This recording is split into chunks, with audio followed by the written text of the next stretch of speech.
எடுத்துக்கொள்ளலாம். 1 நாளாகமம் 4வது அதிகாரம் 10வது வசனம். 1 Chronicles chapter 4 verse 10.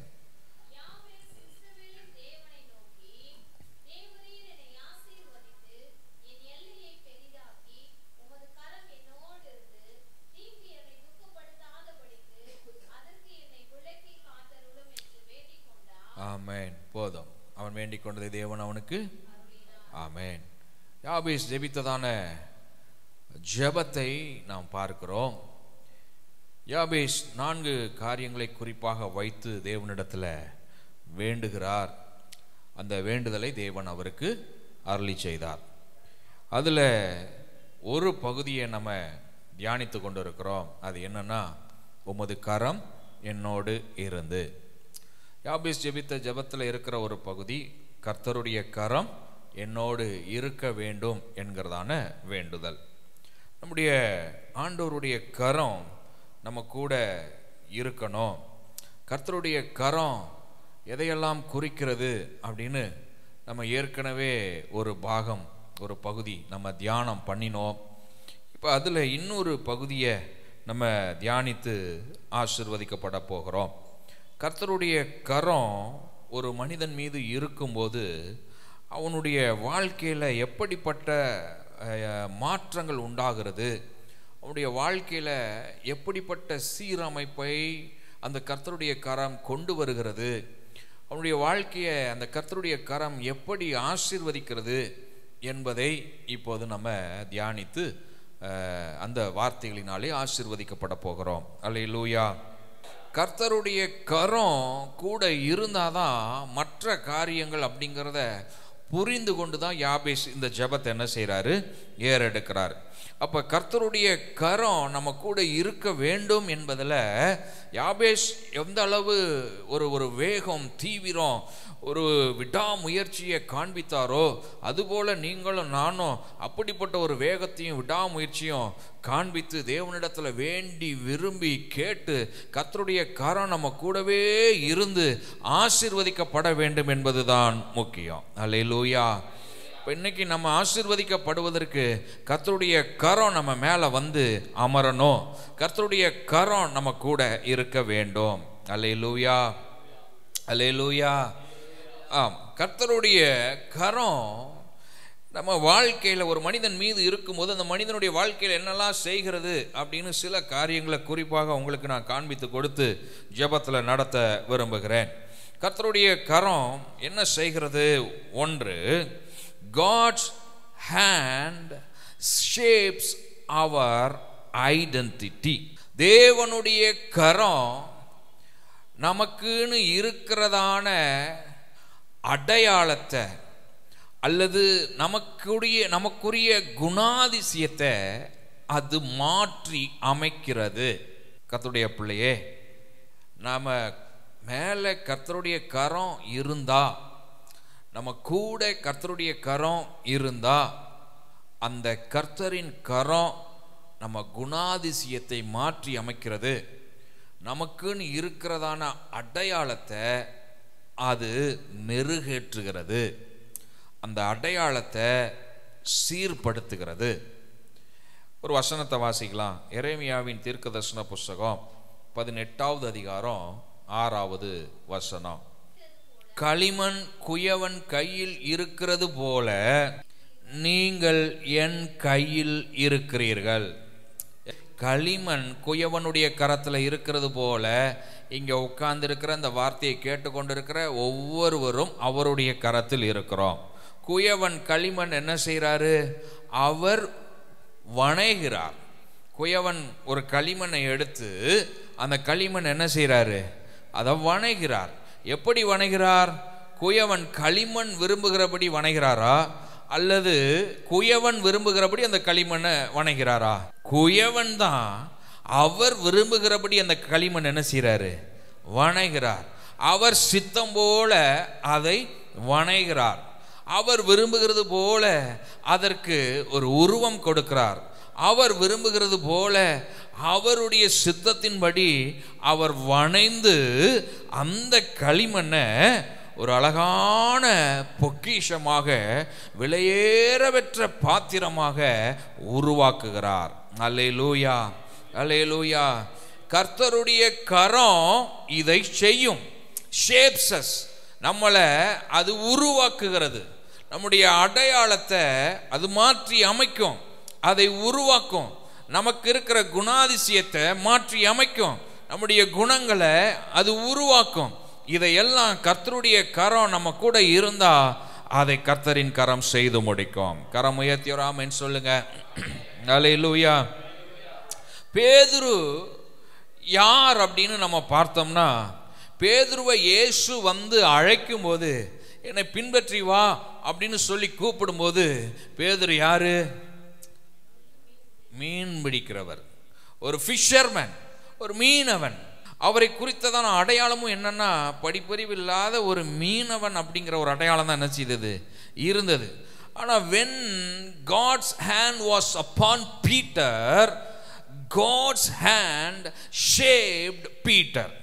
பேதுருவின் மீது தேவனுடைய கரம் இருந்தபோது, கர்த்தரின் கரம் பேதுருவை வணைய ஆரம்பித்த போது, கர்த்தரின் கரம் பேதுருவோடு கூட இருந்தபோது பேதுருடைய வாழ்க்கை மாற்றி அமைக்கப்பட்டது. ஒரு ஆமென் சொல்லுங்க பார்க்கலாம். அல்லேலூயா. அப்போ கர்த்தரின் கரம் நம்ம கூட இருந்தா, நம்ம எப்படிப்பட்ட ஆளாக இருந்தாலும் அந்த கரம் கூட இருந்தால் நம்மளுடைய எல்லா நிலைமையும் அந்த கரம் மாற்றி அமைக்கும். ஆமென். ஒருவேளை நம்மளுக்கு ஒரு அடையாளம் இருக்கலாம், ஒன்றும் தெரியாத ஆள், இவங்களால ஒன்றும் முடியாது, இவங்களுக்கு படிப்பு கிடையாது, அல்லது இவங்களுக்கு பொருளாதாரம் கிடையாது, அல்லது இவங்கெல்லாம் இப்படி அப்படின்னு சொல்லி நம்மை குறித்து ஒரு கீழான அல்லது நம்மை குறித்து ஒரு தாழ்வான அடையாளம் ஒருவேளை இருக்கலாம். ஆனால் கர்த்தரின் கரம் நம்ம கூட இருந்தால் நம்ம அடையாளத்தை அது மாற்றி அமைக்க ஆரம்பித்து விடுகிறது. நம்மளுக்குன்னு இருக்கிறதான அடையாளத்தை அது உருவேற்ற ஆரம்பித்து விடுகிறது. நம்ம அடையாளத்தை மாற்றி அமைத்து நம்மளை உலகம் பார்க்கிற விதமாய் அல்ல, அதற்கும் மேன்மையான ஒரு அடையாளத்தை கொடுத்து அந்த கர்த்தரின் கரம் நம்மளை ஆசீர்வதிக்கிறது. அல்லேலூயா. இந்த வார்த்தையை கேட்டுக்கொண்டிருக்கிறதான பிரதர், சிஸ்டர், உங்களை குறித்து யார் எப்படி நினைச்சாலும், உங்களை குறித்ததான அடையாளம் ரொம்ப அவங்க பார்வையில் கீழானதாக இருந்தாலும், இன்னைக்கு கர்த்தரின் கரம் உங்களோடு கூட இருந்து உங்கள் அடையாளத்தை மாற்றும், உங்களுடைய குணாதிசயத்தை மாற்றும். உங்களை சாதாரண ஆளா அல்ல, உங்களை தேவனுக்கென்று எழும்பி பிரகாசிக்கிற ஆளா, உலகமே பார்த்து வியக்கத்தக்கதான மனிதர்களாய் தேவன் உங்களை உருவாக்குவார். அல்லேலூயா.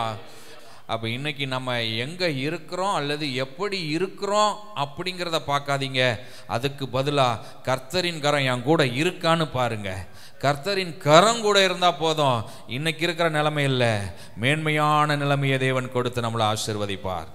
அல்லேலூயா. கர்த்தரின் கரம் நம்ம கூட இருந்தால் போதும், நம்ம வாழ்க்கையே மாறிவிடும். அல்லேலூயா. கர்த்தரின் கரம் நம்ம கூட இருந்தா உலகத்தான் சொல்ற மாதிரியே சொன்னோம்னா தலையெழுத்தே மாறிடும். அப்ப when God's hand is on you, he shapes you beyond your background or past. தேவனுடைய கரம் உங்க மேல இருந்தா அது உங்களை எப்படி உருவாக்குதுன்னா, உங்களுடைய பின்னணிக்கும் மேலாக, உங்களுடைய முந்தைய காலத்திற்கும் மேலாக உங்களை அது என்ன செய்யுது, உருவாக்குகிறது. அப்ப கர்த்தரின் கரம் கூட இருந்து நம்ம வாழ்க்கையை மாற்றி அமைத்து நம்மளை எல்லாரும் பார்த்து வியக்கத்தக்கதாய் அந்த கர்த்தரின் கரம் நம்ம வாழ்க்கையை மாற்றும், ஆசீர்வதிக்கும். அல்லேலூயா, அல்லேலூயா. இரண்டாவது, கர்த்தரின் கரம் என்ன செய்கிறது? God's hand guides our life journey. கர்த்தரின் கரம் நம்முடைய வாழ்க்கை பயணத்தை வாழ்க்கை பயணத்தில் நம்மை நடத்துகிறது. கர்த்தரின் கரம் நம்முடைய வாழ்க்கை பயணத்தில் நம்மை நடத்தி செல்லுகிறதாய் இருக்கிறது. ஒரு வசனத்தை வாசிப்போம். சங்கீதம் 32:8. நான் உனக்கு போதித்து நீ நடக்க வேண்டிய வழியை உனக்கு காட்டுவேன், உன்மேல் என் கண்ணை வைத்து உனக்கு ஆலோசனை சொல்லுவேன். I will guide you with my eye. அதாவது கண்ணை வைத்து ஆலோசனை சொல்லுவேன். கர்த்தரின் கரம் இந்த வேலையை நம்ம கூட இருந்து செய்கிறது. நம்முடைய வாழ்க்கை பயணத்தில் நம்ம நடக்க வேண்டிய வழிதனை காண்பித்து நம்மளை நடத்தி செல்லுகிறது. கர்த்தரின் கரம் நம்முடைய வாழ்க்கை பயணத்தில் நம்ம எங்க போகணும், எவ்வழியாய் நடக்க வேண்டும், எதை செய்ய வேண்டும் என்பதை அந்த கர்த்தரின் கரம் தான் நம்மளை நடத்துகிறது. அல்லேலூயா. கரம் உயர்த்தியவர் அல்லேலூயா சொல்லுங்க பார்க்கலாம். அல்லேலூயா. அப்ப அது கர்த்தரின் கரம் நம்ம கூட இருந்துச்சுன்னா நம்ம போக வேண்டிய வழிதனை அவருடைய கரம் காட்டும். அநேக நேரங்களில் குடும்பத்தில் முடிவெடுக்க தெரியாமல் தவிக்கிறோம். என்ன செய்கிறதுன்னு தெரியலை. எப்படி நம்ம அடுத்து செய்கிறது, என்ன முன்னேறி போவது, என்ன காரியத்தை செய்வது, இதை செய்யலாமா செய்யக்கூடாதா, இந்த பாதை சரிதானா என்றெல்லாம் நமக்கு பல குழப்பங்கள்லாம் இருக்குது. இன்றைக்கி ஆண்டவர்கிட்ட கேளுங்க, உங்கள் கரம் என் கூட இருக்கட்டும் ஆண்டவரே, அந்த கரம் என்னை நடத்தி செல்லட்டும் ஆண்டவரே. அல்லேலூயா. ஆண்டவர்கிட்ட கேளுங்க. அநேக நேரங்களில் இந்த குழந்தையை போல நம்ம ஆண்டவர்கிட்ட கேட்கணும். குழந்தைக்கு பாருங்கள், அதுக்கு தெரியாது எங்கே போகிறதுன்னு தெரியாது. குழந்தைய நீங்கள் ஒரு இடத்துல விட்டுட்டீங்க அப்படின்னா அந்த குழந்தை அதுக்கு விருப்பப்படுற எல்லா இடத்தையும் சுற்றி சுற்றி சுற்றி சுற்றி போய் வந்துக்கிட்டே இருக்கும். அந்த குழந்தைக்கு தெரியாது இந்த இடத்துல தீ இருக்குன்னு தெரியாது, இந்த இடத்துல தண்ணி இருக்குன்னு தெரியாது, இந்த இடத்துல கல் இருக்குன்னு தெரியாது, இந்த இந்த பக்கமாக போனால் அங்கே வழி கிடையாது அப்படிங்கிறது தெரியாது. நிறைய நேரங்களில் அப்படி ஒரு குழந்தையை போல நாமளும் நிர்கதியான சூழலுக்கு தள்ளப்படுகிற அனுபவங்கள் வரும்போதெல்லாம் அந்த குழந்தை எப்படி தன்னை வழிநடத்தி செல்வதற்கு யாராவது ஒருத்தருடைய கரத்தை பற்றி கொள்கிறதோ அதுபோல இன்னைக்கு கர்த்தரின் கரம் நம்மளை பிடிக்கட்டும். கர்த்தரின் கரம் நம்மளை பிடிச்சிட்டா நம்ம போக வேண்டிய வழியில் அந்த கரம் நம்மளை கரெக்டாக கூட்டிட்டு போகும். முடிவெடுக்க வேண்டிய காரியத்தில் அந்த கரம் நம்ம கூட இருந்து சரியான முடிவை எடுப்பதற்கு உதவி செய்யும்.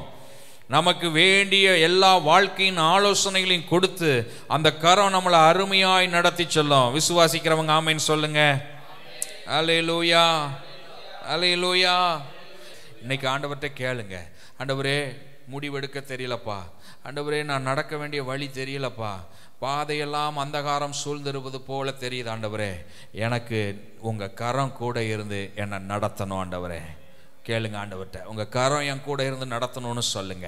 அவருடைய கரம் கூட இருந்தால் சரியான பாதையில் நம்மை நடத்தி செல்லும்.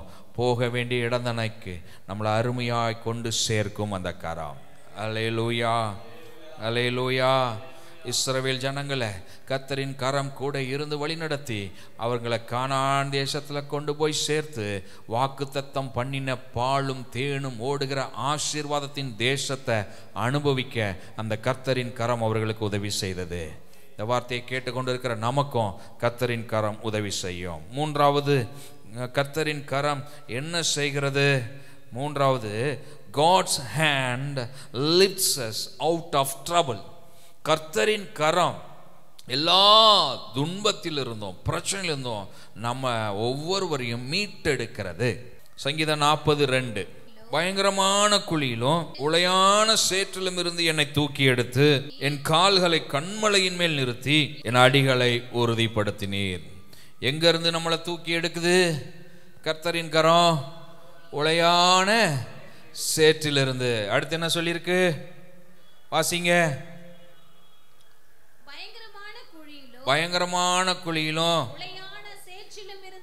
உளையான சேற்றிலும் இருந்து என்னை தூக்கி எடுக்கிற தேவனுடைய கரம். அல்லேலூயா. நிறைய நேரத்தில் குழியில் விழுந்த அனுபவம் இருக்கு, நிறைய நேரத்தில் உளையான சேற்றுக்குள்ள விழுந்த அனுபவம் என்ன செய்யுது இருக்கு. நம்மளை அந்த கரம் கூட இருந்தால் தூக்கி எடுத்துரும். அல்லேலூயா. ஆமாம், எவ்வளோ பெரிய குழியாக இருந்தாலும் சரி, எவ்வளோ பெரிய சேராக இருந்தாலும் சரி, கர்த்தரின் கரம் கூட இருந்தால் அந்த கரம் நம்மை தூக்கி எடுக்கும். கரம் உயர்த்தி ஒரு அல்லேலூயா சொல்லுங்க பார்க்கலாம்.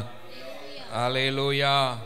நம்முடைய எல்லா பிரச்சனைகளில் இருந்தோம், நம்முடைய எல்லா சூழலில் இருந்தோம், நம்முடைய எல்லா போராட்டங்களில் இருந்தோம் இந்த கர்த்தரின் கரம் நம்மை தூக்கி எடுக்கும். ஆமென். ஏசாயா 59வது அதிகாரம் 1வது வசனத்தை கூட வாசிச்சிடலாம். இதோ ரட்சிக்க கூடாதபடிக்கு கர்த்தருடைய கை குறுகி போகவும் இல்லை. போதும். ரட்சிக்க கூடாதபடிக்கு கர்த்தருடைய கை, சத்தமா சொல்லுங்க, குறுகி போகவில்லை. அப்ப எந்த பிரச்சனையா இருந்தாலும், எப்படிப்பட்ட சாபம் பாவம் எதுவா இருந்தாலும், எத்தனை பெரிய படுகொலியா இருந்தாலும், கர்த்தரின் கரம் நம்மளை ரட்சிக்கும். கர்த்தரின் கரம் நம்மளை தூக்கி எடுக்கும். அல்லேலூயா. அப்ப யோசிச்சு பாருங்க, மனிதன் இப்படி ஒருத்தருக்கு கை கொடுத்து அப்படி தூக்கி விடும்போது, ஒரு ஆபத்துல இருந்து அப்படி கொஞ்சம் விலக்கி விடும்போது நமக்கு அத்தனை மகிழ்ச்சி உண்டாகிறது, சமாதானம் ஆறுதல் உண்டாகிறது, சந்தோஷப்படுறோம். கர்த்தரின் கரம், இயேசுவின் கரம் நம்ம கூட இருந்து நம்மளுடைய விழுகிற எல்லா நிலையிலிருந்தும் நம்மளை தூக்கி எடுக்குமானால் அது எத்தனை ஆனந்தமாக இருக்கும், எத்தனை மகிழ்ச்சியாக இருக்கும். அல்லேலூயா. இந்த இரவு ஆராதனைக்கு வந்திருக்கிற ஒவ்வொருவருடைய வாழ்க்கையிலையும் கர்த்தரின் கரம் தூக்கி எடுக்கிற கரமாய் நம்மளை தூக்கி எடுக்கும். அல்லேலூயா. நீங்கள் பாவத்தில் இருந்தாலும் சரி, சாபத்தில் இருந்தாலும் சரி, எந்த நிலையில் இருந்தாலும் சரி, இன்னைக்கு கர்த்தரின் கரம் உங்களை தூக்கி எடுக்கிறதாய் வெளிப்படும். கரம் உயர்த்தி ஒரு அல்லேலூயா சொல்லுங்க. அல்லேலூயா, அல்லேலூயா. கடைசியாக ஒரு காரியத்தை சொல்லி ஜெபத்தில் நடத்த விரும்புகிறேன்.